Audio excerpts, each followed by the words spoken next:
देश में बेटियों की नंगी परेडें निकाली जा रही है और देश की मुख्य धारा की मीडिया ज्ञानवापी पे चर्चा करा रही है।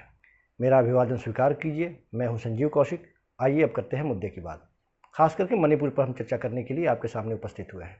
आखिर मणिपुर पर पूरा हिंदुस्तान इतना बौखला क्यों गया है? ऐसी क्या घटनाएं घट गई हैं?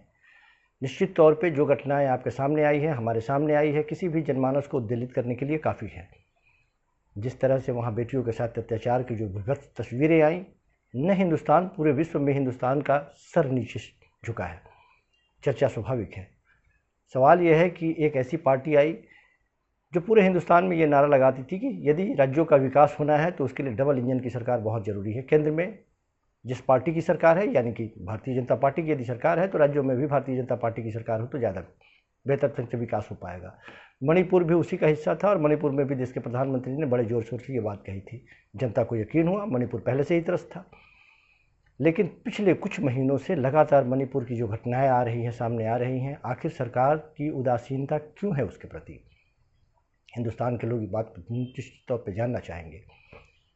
सवाल यह है कि पिछले 2 महीनों से ज़्यादा धधकते हुए मणिपुर में 4,500 से हथियारों की लूट हुई है। 6.25 लाख से ज़्यादा गोलियों की लूट हुई है। 303 राइफलें, medium machine gun, AK assault राइफलें, कार्बाइन, इंसास, LMG, MP5 राइफलें, लगभग 200 से ज़्यादा लोगों की मौत हो गई जनाब। सरकार के कान पर जू तक नहीं रेंगती। देश के गृह मंत्री वहाँ जाके दौरा करते हैं, कोई फर्क नहीं पड़ने वाला है। 10,000 से ज़्यादा लोग वहाँ घायल हो चुके हैं। 65,000 से ज़्यादा लोग अपने घरों को छोड़ करके पलायन कर चुके हैं। 5,000 से ज़्यादा आगजनी की घटनाएं हो चुकी है। जानते हैं, राज्य में 36,000 से ज़्यादा सुरक्षाकर्मी तैनात हैं अभी, जिसमें 40 से ज़्यादा IPS हैं। उस राज्य की स्थिति यह है कि संभाले नहीं संभलती है। लोगों के सामने जब महिलाओं की तस्वीर आती है उस तरह से, तो पूरे हिंदुस्तान में बौखलाहट शुरू हो जाती है। सदन का सत्र शुरू होते ही पूरा विपक्ष गोलबंद होकर देश के सरकार से इस पर जवाब चाहता है। और देश के प्रधानमंत्री सदन के बाहर, सदन परिसर में तो बहुत लंबी लंबी बातें करते हैं, लेकिन सदन के अंदर घिघी बच जाती है। वो जवाब नहीं देना चाहते। सारा विपक्ष गोलबंद होकर उनसे पूछना चाहता है कि आखिर स्टेटमेंट आप क्यों नहीं देते इतने महत्वपूर्ण मसले पे? पूरा हिंदुस्तान आपको सुनना चाहता है। ऐसी क्या मजबूरी आ गई कि आप वहाँ के मुख्यमंत्री को बर्खास्त नहीं कर पा रहे हैं? ऐसी क्या मजबूरी आ गई कि मणिपुर की जनता से एक बार आप माफ़ी नहीं मांगना चाहते? क्या वहाँ भी आप हिंदू मुसलमान का कार्ड खेल करके अपने राजनीति की एक नई पाठशाला खोलना चाहते हैं? और लगातार पिछले कई दिनों से आपने देखा होगा कि संसद में जिस तरह से रार पैदा हुई है इस मुद्दे पे। सब कुछ हो जाएगा, लेकिन देश के प्रधानमंत्री इस पे कोई स्टेटमेंट नहीं देंगे।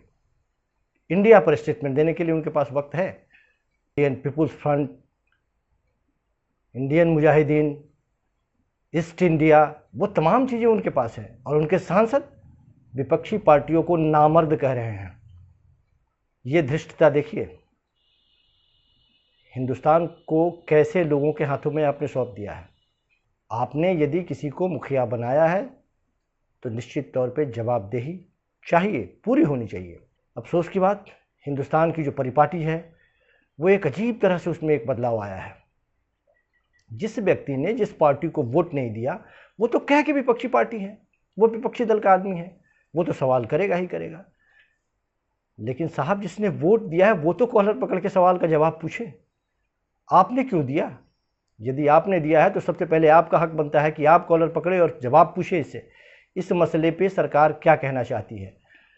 कुछ मीडिया वाले इतनी बेशर्मी के साथ इस पे पेश आ रहे हैं। वो कह रहे हैं कि इससे पहले के इतिहास वो तैयार करके रखे हैं, देश के गृह मंत्री सबका भेद खोल देंगे, इसलिए विपक्षी पार्टियां ही सदन में चर्चा नहीं कराना चाहती है। क्या वाकई ऐसा है? हिंदुस्तान के इतिहास में पहली बार ऐसा देखने को मिल रहा है। अभी तक ये बात होती ही चली आई है कि विपक्षी पार्टियां जानबूझ के सदन नहीं चलने देना चाहती थी और नहीं चलती थी। लेकिन अब तो सदन में बैठे हुए सरकार के जो नुमाइंदे हैं, सरकार में जो शामिल लोग हैं, वो सदन नहीं चलने देना चाह रहे हैं। उनके पास कोई जवाब नहीं है। आखिर सदन की जरूरत क्या होती है? अब जब कानून बनाते हैं, अध्यादेश लेके आते हैं, मेजों पे हाथ थपथपा के उसे कानून का शक्ल दे देते हैं, कोई चर्चा नहीं करते। आप उस कानून को वापस लेते हैं तब भी कोई चर्चा नहीं करते। फिर सदन में खामोशी छाई रहती है। एक लोकतंत्र के लिए ये बेहतर नहीं है और उसका खामियाजा देश की जनता भुगत रही है। अच्छा लग रहा है, जिन लोगों को हिंदू मुसलमान की राजनीति बेहतर लगती है उन्हें अच्छा लग रहा है, लेकिन जिस रास्ते आप जा रहे हैं एक स्वस्थ लोकतंत्र की तरफ नहीं बढ़ रहे हैं। आने वाले दिनों में इसका दुष्परिणाम देखने को मिलेगा। केवल और केवल सत्ता की राजनीति करने की इच्छा यदि आप रखते हैं, चाह रखते हैं, तो सत्ता तो पा लेंगे,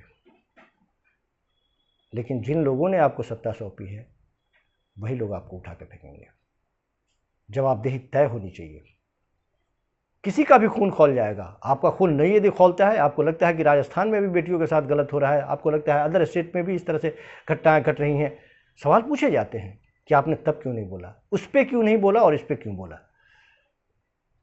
साहब सब पे बोला, आपने उस पर नहीं सुना। यदि बेटियों की चिंता है तो केवल अपने बेटियों की चिंता नहीं है, आपके भी बेटियों की चिंता है, समाज की बेटियों की चिंता है। बेटियों की चिंता करने वाले न हिंदू देखते, न मुसलमान देखते, न दलित देखते, न ईसाई देखते। यदि वो बांग्लादेशी और रोहिंग्या भी हैं और उनके साथ इस तरह का अमानवीय सलूक किया जा रहा है और आपका खून नहीं खौल रहा है, तो एक बार सोचिएगा ज़रूर, वो खून नहीं पानी है। आते हैं फिर एक नए मुद्दे के साथ। एक सिलसिला हमने जोड़ने का प्रयास किया है। आपको अच्छा लगे, बुरा लगे, उम्मीद करता हूं कि आप निश्चित तौर पे अपनी प्रतिक्रिया हमें प्रेषित करेंगे। स्वागत रहेगा आपके सुझाव और शिकायत का भी। नमस्कार।